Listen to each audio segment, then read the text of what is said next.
secondes. Injection.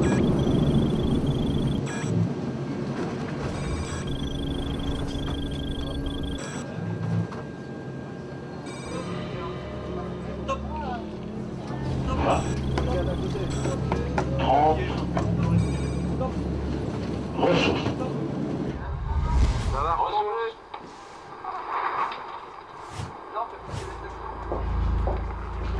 Bien.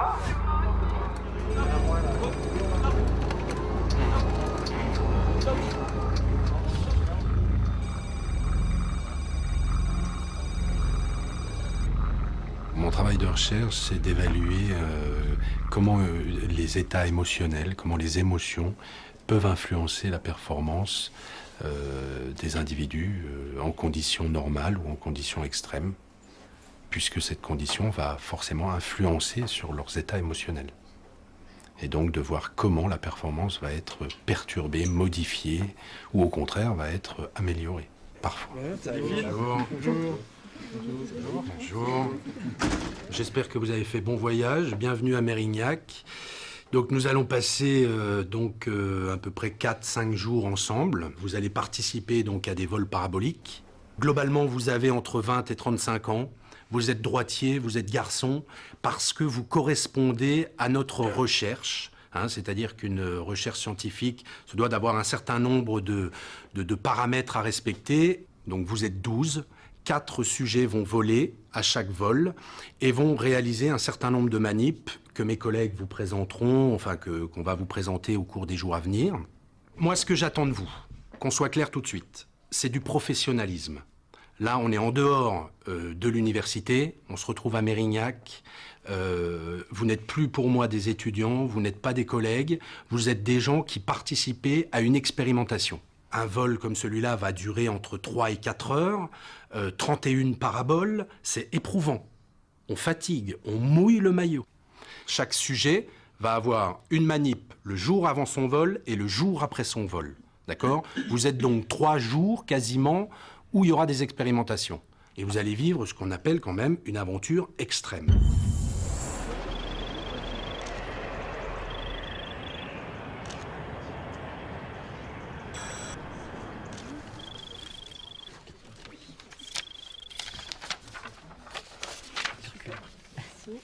Eux, ils volent demain.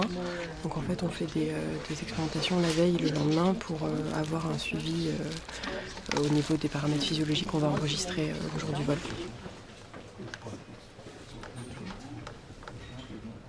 On tatoue les sujets pour pouvoir être sûr de remettre exactement à la même place les électrodes. Donc ils vont devoir garder les tatouages jusqu'à notre manip contrôle qui est la semaine prochaine. Quand on commence à voir les électrodes et les capteurs un peu partout, ça fait rappel plus le mot de cobaye. Ici nous sommes des sujets, mais on ressemble à des cobayes. Donc plus souvent les rats après sont voués au sacrifice, comme on dit, pour le bien de la science. J'espère qu'on ne nous sacrifiera pas pour le bien de la science.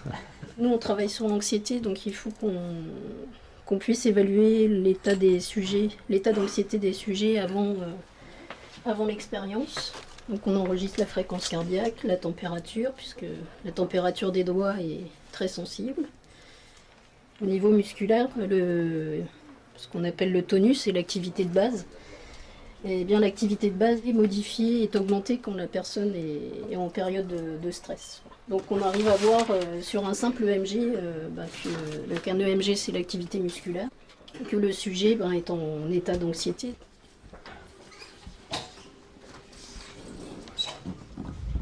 Donc là, c'est un moment important de la semaine, en tout cas du début de campagne, puisqu'il s'agit du briefing, au cours duquel nous allons avoir donc les consignes de sécurité, les conseils des médecins, l'explication sur le plan physique du pilote. Tout ça, c'est une somme de conseils très très importants pour les sujets, pour les vols à venir.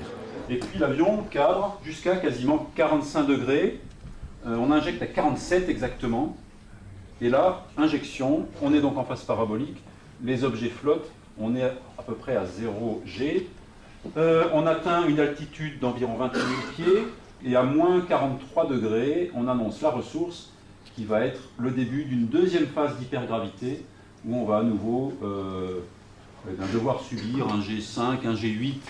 Là où on se fait plaisir, ça dure une vingtaine de secondes Et c'est la parabole, mais pour une vingtaine de secondes de plaisir, on est obligé de subir 2 fois 20 secondes d'hypergravité, où là, c'est pénible. Oui. Juste après le vol à 0G, vous allez repasser à 2G. Là, il ne faut surtout pas bouger la tête. Ça, c'est vraiment la consigne la plus importante, c'est ne pas bouger la tête. Ensuite, de nouveau, les 5 paraboles suivantes. Tu vas de nouveau avoir la deuxième pause. Il y a beaucoup de choses à faire, c'est très complet et on s'en rend compte là maintenant. Parce qu'on aura très peu de temps pour faire beaucoup de choses et pas le temps de perdre du temps. C'est aussi une façon de se connaître soi-même et de contribuer finalement à la recherche. Donc Jean-Philippe, tu commences avec la main gauche une tâche. On va changer les vibreurs, donc ça marque sur Jean-Philippe. Donc c'est toi on va t'équiper avec les nouveaux vibreurs. Top. Toi, essaye. Top. Top. De plus vraiment dissocier le signal électrique musculaire du signal électrique du moteur. On émet l'hypothèse que le problème est matériel et donc on va changer un bloc matériel d'acquisition. Camille et Régis, ingénieurs, vont nous aider à régler ces problèmes-là parce que nous, ça nous dépasse évidemment, ça n'est pas notre domaine. Et donc ça nous met un peu sous pression. La table sur laquelle était Jean-Phi, elle ne fonctionne pas. Franchement, je pense qu'il faut mettre des condos et si on arrive à mettre des condensateurs sur les vibreurs, ça devrait régler le problème. Mais où trouver des condensateurs? Je vois pas comment on peut faire que demain d'arriver très très tôt. Parce que à 7h, on va dire à peu près 7h30 au plus tard, les sujets seront là pour le vol.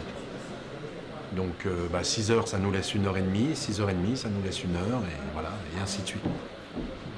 Calcul est simple.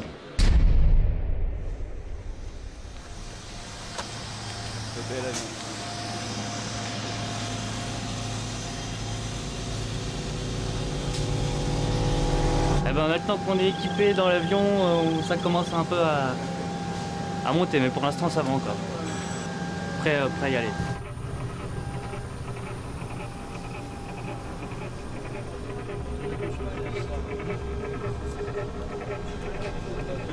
Il y a 14 ou 15 équipes dans l'avion. Chacun travaille sur une expérience différente.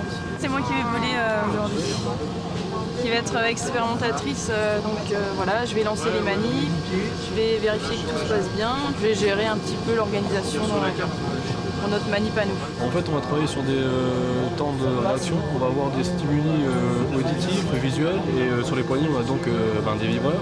On va devoir maintenir, en début d'expérience, on va maintenir toujours le point qui est neutre. Et à chaque stimuli visuel, auditif ou en fonction de la vibration, qu'elle soit à droite ou à gauche, on va devoir se déplacer le plus rapidement possible, appuyer sur le bouton correspondant au côté du stimuli.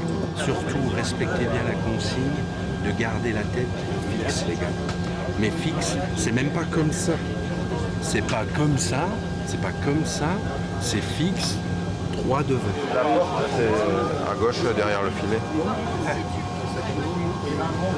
Et puis surtout, vérifier que la table est bien accrochée le plus longtemps possible. C'est bon.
se rend compte que dans une situation d'anxiété, il y a des tâches qui vont être améliorées, d'autres types de motricité qui vont être dégradées. Par exemple, des tâches simples, automatisées, des tâches qu'on peut réaliser sans même avoir besoin d'y penser, elles vont être plutôt améliorées, tandis que des tâches plus complexes, celles-là vont être plutôt dégradées. C'est un mécanisme, on va dire, plutôt adaptatif. On croit souvent que les émotions, l'anxiété, c'est quelque chose qui nous perturbe plus qu'autre chose. Et en fait, non, ça nous aide à nous adapter. Si on est dans une situation de danger, par exemple, on sera plus efficace finalement si on arrête de réfléchir pour avoir des bons réflexes. Donc c'est vraiment un mécanisme adaptatif.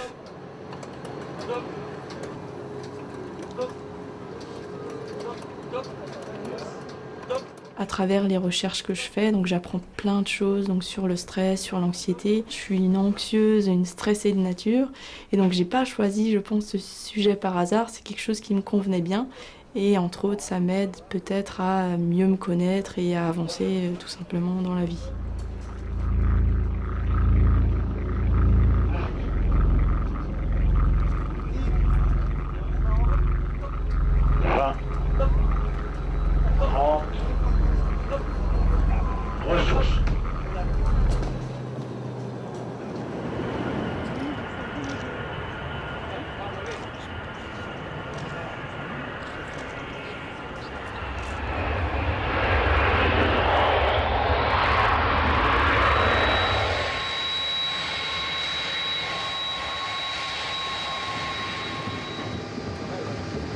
Tout le monde a terminé les tâches, donc là on a les données complètes. Tout le monde, même les malades, ils ont été au bout de la deuxième séquence.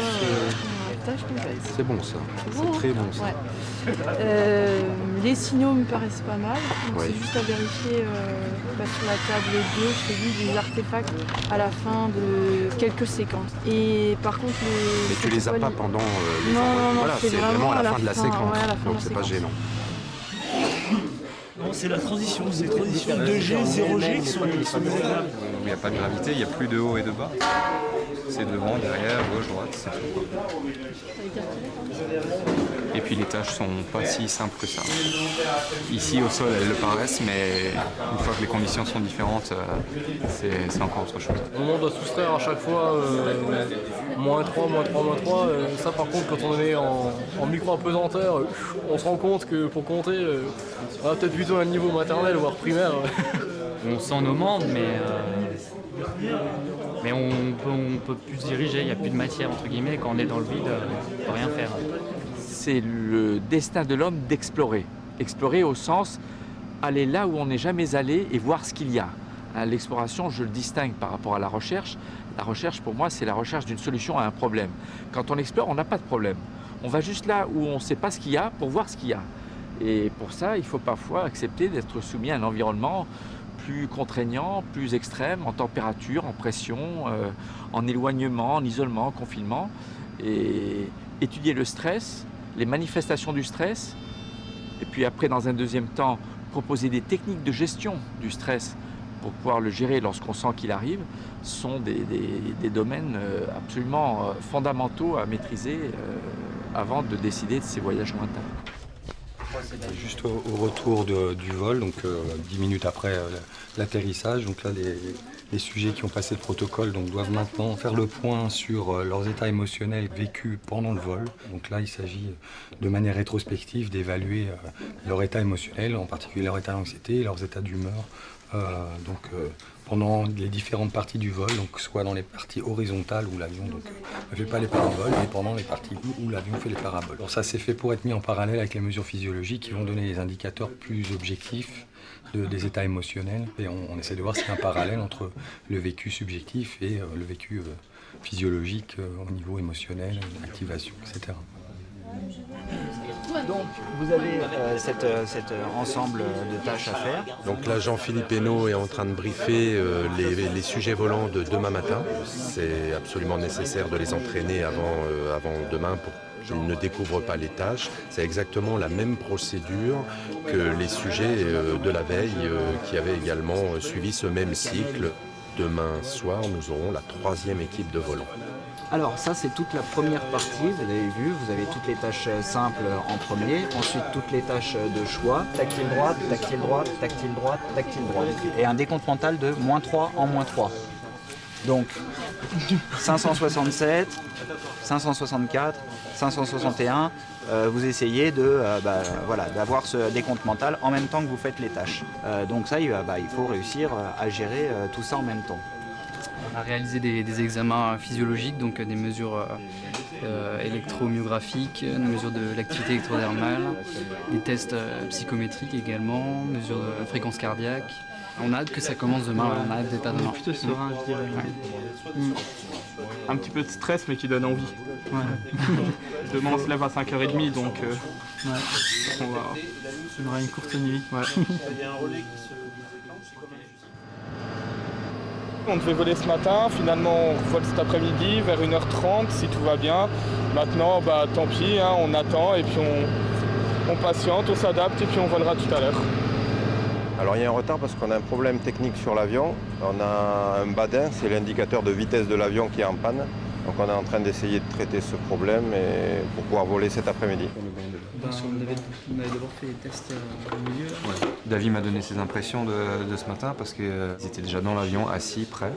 Et en fait c'est seulement à ce moment-là que le capitaine a annoncé d'abord un report d'une demi-heure, puis 1 heure, puis finalement le report du vol à cet après-midi. Le problème c'est que en volant le matin ou l'après-midi, les rythmes biologiques ou même psychobiologiques des individus sont différents.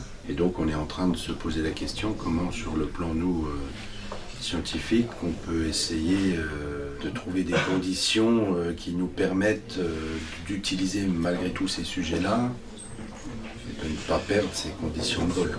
Ils sont dans un état de fatigue qui ne sera pas le même que si ça avait été le matin. C'est tout ce genre de choses qui peuvent avoir un impact sur les performances qui nous intéressent, sur la réactivité émotionnelle, sur un peu tous les indices. Donc, là, le vol va avoir lieu vers 13h30, il sera 14h. En général, c'est une période après digestion. Il y a des synchroniseurs forts, donc eux, ils sont encore synchronisés sur ces rythmes à eux traditionnels. Ça va être un moment de somnolence. Nous, on va leur demander une tâche de vigilance. On est en train de se questionner sur la manière d'arrondir un peu les angles. L'équipement qui était en panne sur l'avion a été réparé. Le décollage est prévu à 13h30. Injection.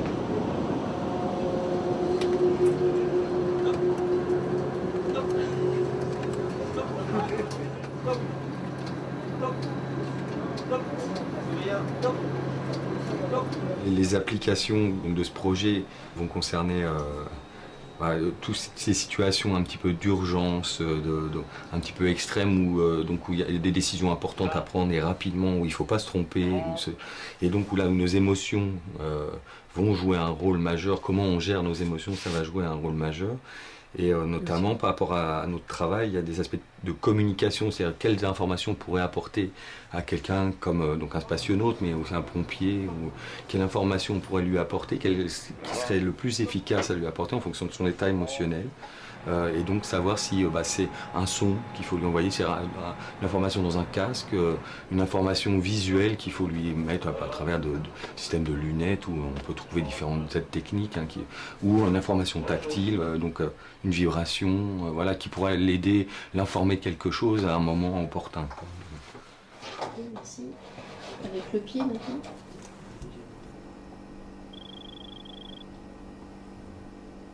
Un premier bilan en termes de passation de test, c'est plutôt positif parce qu'il y a quand même sur les 12 sujets, 11 sujets qui ont fait l'ensemble des tâches. Par contre, on n'a pas encore traité les résultats, donc on ne peut pas vraiment faire un bilan en termes d'analyse statistique sur nos résultats. Donc globalement, à mon sens, la campagne est plutôt positive. Ça, c'est sur le plan des sujets. Au niveau de notre organisation, c'est toujours une situation compliquée parce qu'on est sous tension. Donc là, je pense qu'on a des choses à faire progresser. Donc ça, on va laisser passer un peu de temps parce que c'est toujours une période un peu fatigante, donc il faut pas réagir à chaud. Mais pour la prochaine campagne, on va essayer de réajuster encore le rôle de chacun de manière à être toujours plus efficace. Injection.